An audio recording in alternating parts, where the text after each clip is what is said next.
Bienvenidos a la segunda parte del capítulo 7 titulado Acceso al conducto radicular. En la primera parte habíamos hablado sobre el acceso de los dientes anteriores y ahora hablaremos sobre el acceso en los dientes posteriores. Acceso al grupo de los premolares inferiores. Apertura coronaria. Punto de elección. El punto de elección para la apertura de los dientes de ese grupo está situado en la cara oclusal, en el tercio medio del surco principal mesiodistal. Penetración inicial. En el punto inicial se aplica una piedra diamantada redonda número 10-11 o una fresa redonda número 2, o de diámetro adecuado a las dimensiones de la cámara pulpar, montada en una pieza de mano de alta velocidad, paralela al eje mayor del diente, y se la presiona de manera intermitente para que perfore las estructuras dentarias hasta alcanzar la parte más voluminosa de la cámara pulpar. La ausencia repentina de resistencia al avance de la fresa dará la sensación de caer al vacío, indicio de que se ha llegado a la cámara pulpar. Una observación importante es que en los primeros premolares inferiores que presenten una cúspide lingual muy atrofiada, se da a la fresa una leve inclinación hacia el lingual, para alcanzar la parte más voluminosa de la cámara pulpar. Forma de conveniencia. La forma de conveniencia para la apertura coronaria de los premolares inferiores es oval, una fresa redonda pequeña, esto es, de volumen proporcional a las dimensiones de la cámara pulpar, por ejemplo una número 2 o número 3, se acopla en un micromotor y se la introduce en la cámara pulpar por la perforación realizada en el punto inicial, con movimientos de tracción. Con ella se eliminan los divertículos que albergan los cuernos pulpares lingual y vestibular, y en forma simultánea se establece la forma de conveniencia. La piedra diamantada número 2082 o una fresa de largo proporcionan el mismo resultado, y al mismo tiempo dan a las paredes de la apertura una divergencia leve en el sentido de la cara oclusal. Es importante recordar que la raíz de estos dientes no siempre sigue la dirección de la corona. Muchas veces la raíz tiene una inclinación leve hacia lingual, lo que establecerá una pequeña modificación en la forma de conveniencia, que deberá extenderse algo hacia vestibular. Antes de considerar concluida la apertura, está indicado verificar, con ayuda de la sonda exploradora angulada, la existencia o no de remanentes del techo de la cámara pulpar, que por lo general corresponden a los divertículos vestibular y lingual. Comprobada su presencia, deben eliminarse. Limpieza de la cámara pulpar. Aunque el procedimiento genérico sea la remoción del contenido de la cámara pulpar con curetas e irrigaciones con aspiración, las dimensiones reducidas de la abertura coronaria en estos dientes dificultan la utilización de esos instrumentos. Por esta razón, la limpieza de la cámara pasa a ser una extensión de la apertura y puede obtenerse mediante fresas BAT o similares, pequeñas y a baja velocidad. La complementación de la limpieza con el uso de irrigaciones con agua oxigenada de 10 volúmenes o hipoclorito de sodio en concentraciones de entre 1 y 5% en cantidad suficiente como para eliminar todos los residuos y la sangre, siguen los procedimientos ya descritos. La permanencia de restos pulpares o sangre en la cámara provocará las secuelas que ya se mencionaron. Localización y preparación de la entrada del conducto radicular. La continuidad entre la cámara y el conducto facilita su localización, que se alcanza con la parte recta de la sonda exploradora. El uso de abridores de orificio hará la preparación de la entrada y dará la forma y las dimensiones adecuadas a un tratamiento correcto. Como la incidencia de premolares inferiores con dos conductos es común, no hay que olvidarse de buscar el segundo conducto. El conducto vestibular se localiza con mayor facilidad. Para encontrar el conducto lingual, se curva previamente el extremo del instrumento explorador y se lo desliza con la punta orientada hacia la pared lingual. Preparación del tercio cervical. Una vez concluida la preparación de la entrada del conducto, se puede iniciar la preparación del tercio cervical.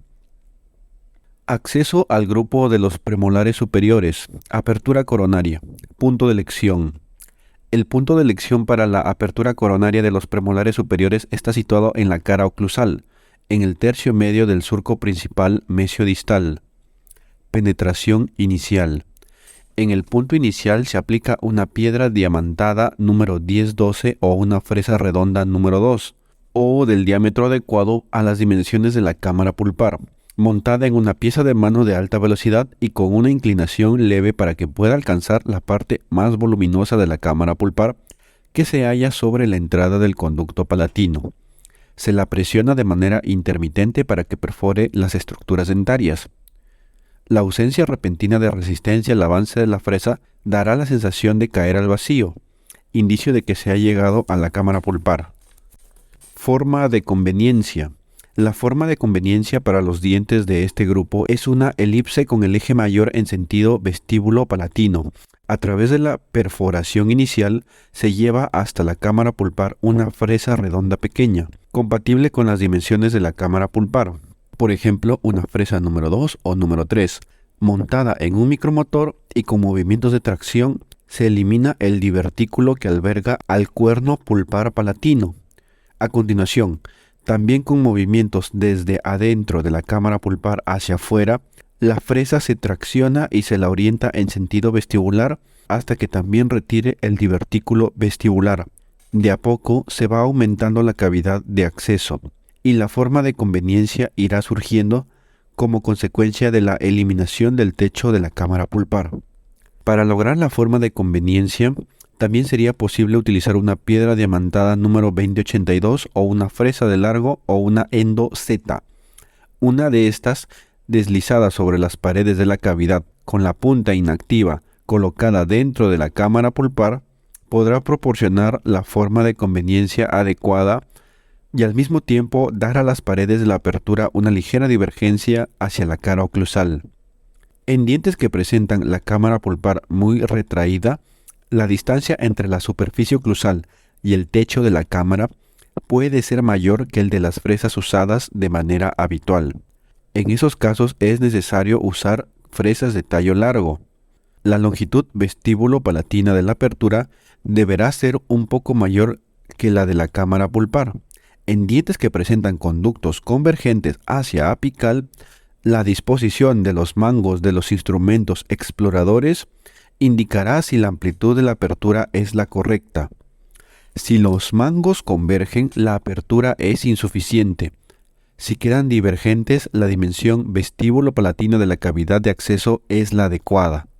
Una vez concluida la apertura coronaria, es conveniente verificar con la ayuda de una sonda exploradora angulada la existencia o no de remanentes del techo de la cámara pulpar, que por lo general corresponden a los divertículos vestibular y palatino. Comprobada su presencia, se los debe retirar. Limpieza de la cámara pulpar. La presencia del piso de la cámara pulpar por la incidencia de dos raíces limita de manera precisa en la mayoría de los casos el área por limpiar. Una cureta adecuada a las dimensiones de la cámara pulpar será un auxiliar valioso para su limpieza. Localización y preparación de la entrada del conducto radicular. Con la cámara pulpar vacía y seca, utilizando la sonda exploradora recta, se localizan las entradas de los conductos. Ese instrumento debe deslizarse por el piso de la cámara pulpar en dirección a las paredes vestibular y lingual de la forma de conveniencia, con la intención de detectar las depresiones correspondientes a las entradas de los conductos radiculares. La presión de la sonda en esas depresiones permite evidenciarlas mejor. En algunos casos, un aplanamiento acentuado de la cámara pulpar en sentido mesiodistal no permite usar una sonda exploradora y exige la utilización de instrumentos endodónticos, por ejemplo, limas tipo K, limas tipo C+, limas tipo D-Finder, para localizar las entradas de los conductos. Las premolares superiores, en particular los primeros, poseen en general dos raíces y dos conductos perfectamente individualizados o bifurcados. Es más raro que haya tres raíces. Una inspección minuciosa podrá identificar alguna peculiaridad anatómica o alertar acerca de mayores cuidados durante la exploración. Cuando se hace uso de instrumentos con esa finalidad, es fundamental limitar con cuidado su penetración a los milímetros iniciales de los conductos. La introducción profunda del instrumento puede impulsar el contenido del conducto hacia la región apical y traer consecuencias desagradables, sobre todo en el tratamiento de dientes con pulpa mortificada. Para concluir, es necesario remover con la fresa BAT o similar las saliencias de dentina que impiden el acceso directo a los conductos. Si las entradas de los conductos presentaran diámetro pequeño, sería conveniente ampliarlos con instrumentos endodónticos con el objetivo de facilitar su preparación. En la mayoría de los casos, la dimensión de la cámara pulpar no permite el uso de abridores de orificios. Preparación del tercio cervical. Una vez concluida la preparación de la entrada del conducto, se inicia la preparación del tercio cervical. Acceso al grupo de los molares inferiores. Apertura coronaria. Punto de elección. El punto de elección para la apertura coronaria de estos dientes está situado en la cara oclusal en la fosa central. Penetración inicial. Cuando la cavidad pulpar tiene dimensiones normales, una piedra diamantada redonda número 10-13 o una fresa redonda número 4 para alta velocidad, se aplica en el punto inicial con una inclinación leve y se la orienta de modo que pueda alcanzar la parte más voluminosa de la cámara pulpar, que se localiza en general sobre la entrada del conducto distal.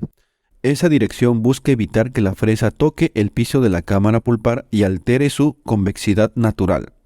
En esa posición, la fresa debe presionarse en forma intermitente para perforar las estructuras de la corona, hasta que la sensación de caer al vacío indique la llegada a la cámara pulpar.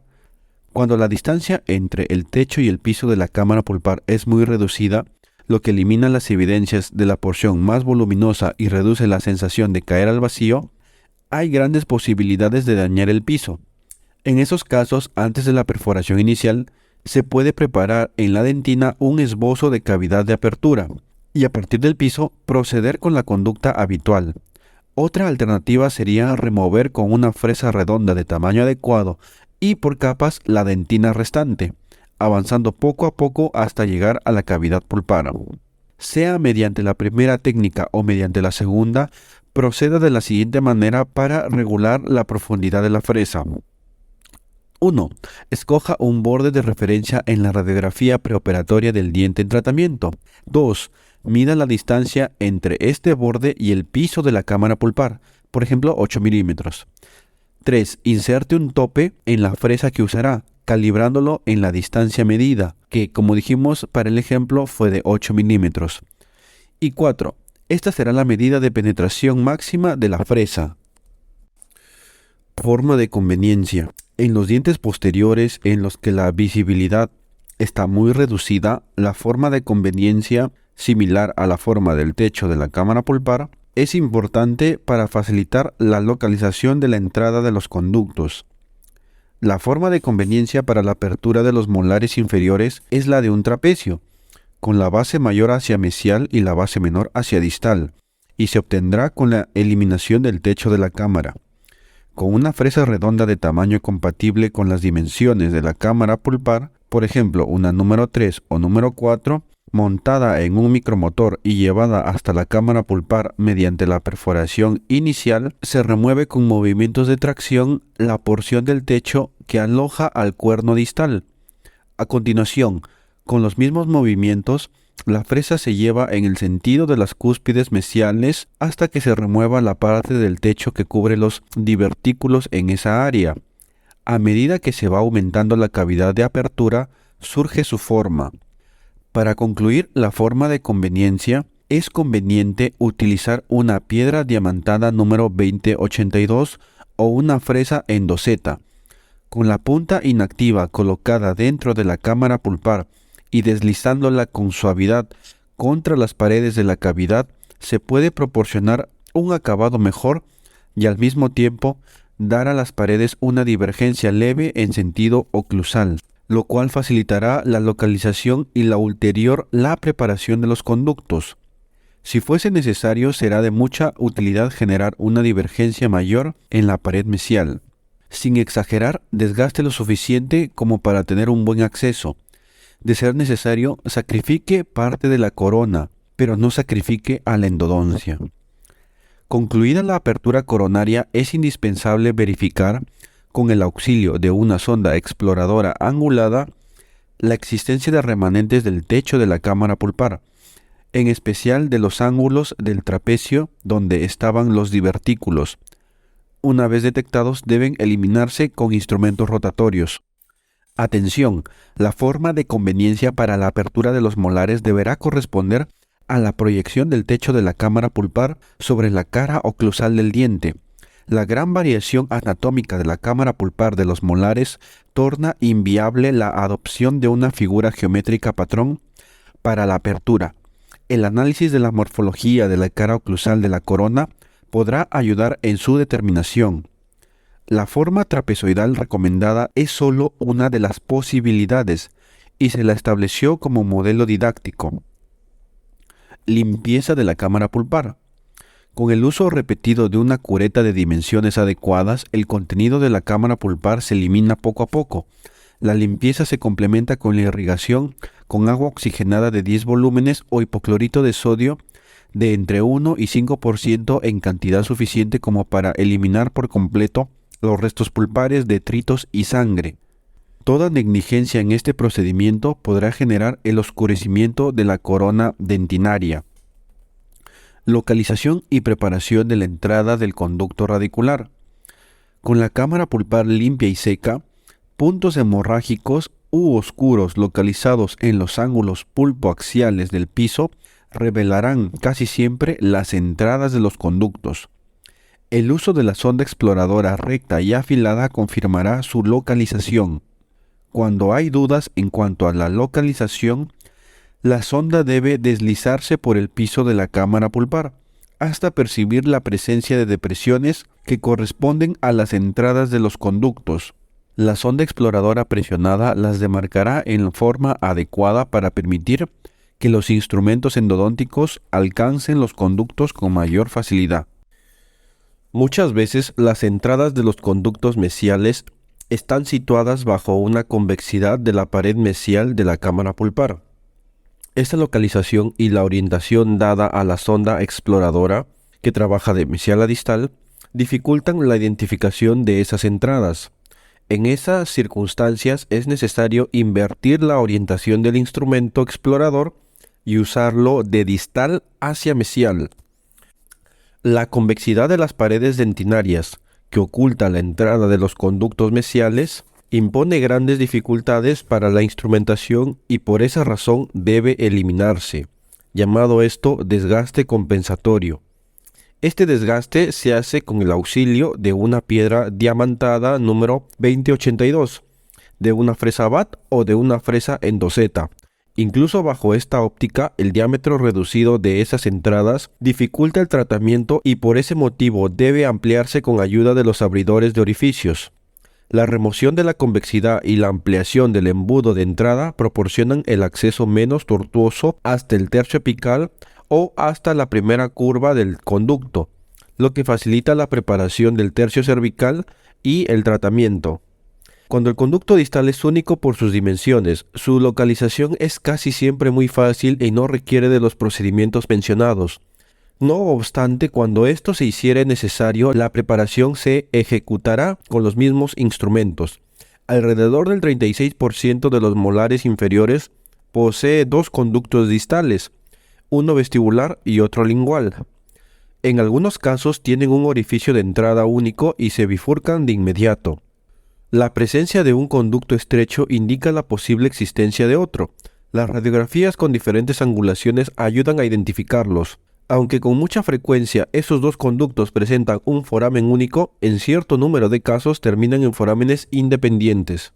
Preparación del tercio cervical. Una vez concluida la preparación de la entrada del conducto, se puede iniciar la del tercio cervical. Una observación importante. Las divergencias anatómicas entre los primeros, segundos y terceros molares inferiores, en especial en lo que se refiere a la configuración interna de la cavidad pulpar, dificultan en la práctica la estandarización de la técnica de apertura. Sin embargo, las normas básicas son idénticas, por lo que cabe tan solo adaptar la forma de conveniencia al caso en tratamiento.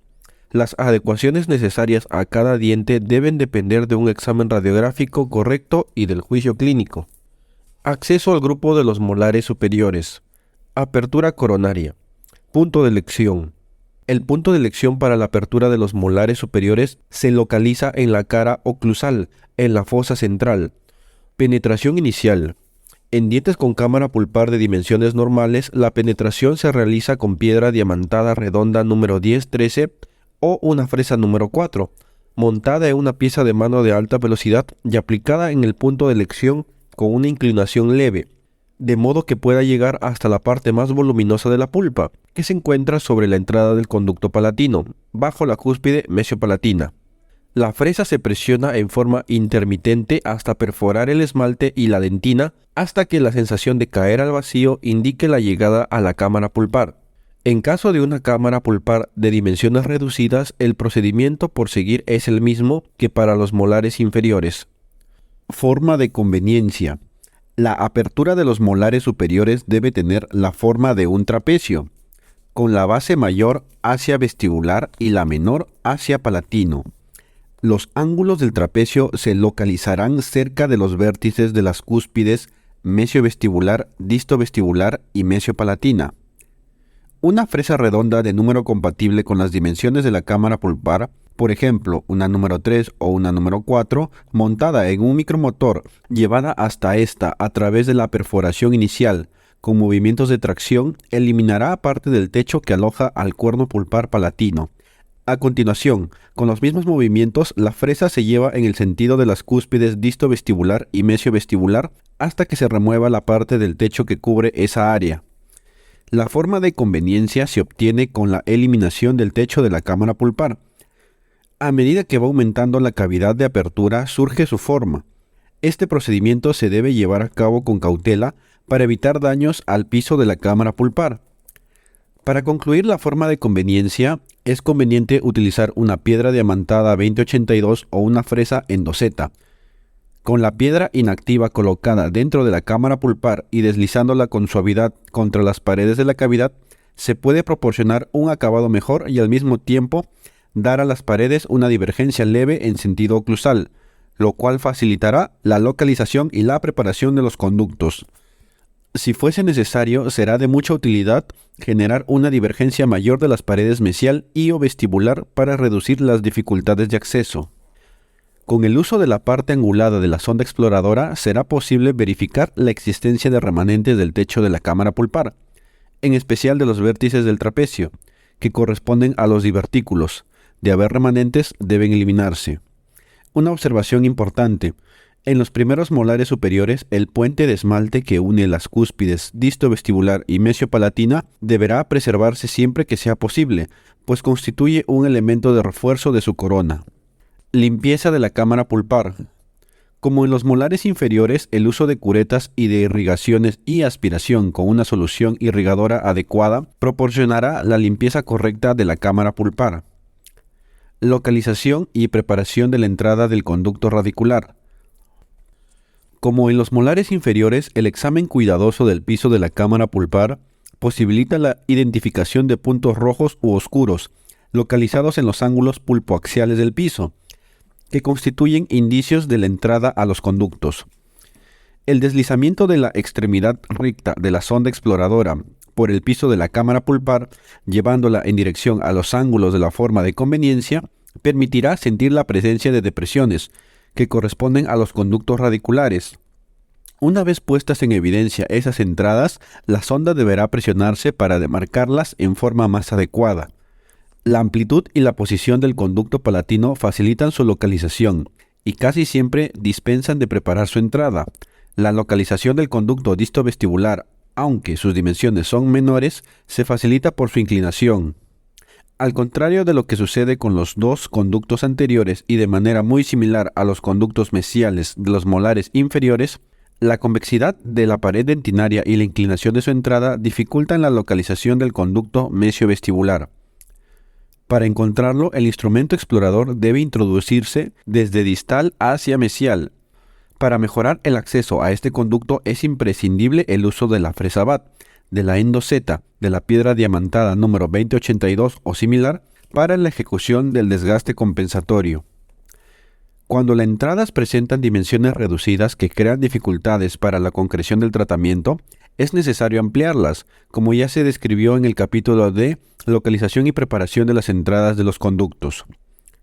El aplanamiento mesiodistal de la raíz mesiovestibular de los primeros molares superiores determina en un elevado porcentaje de casos la existencia de dos conductos.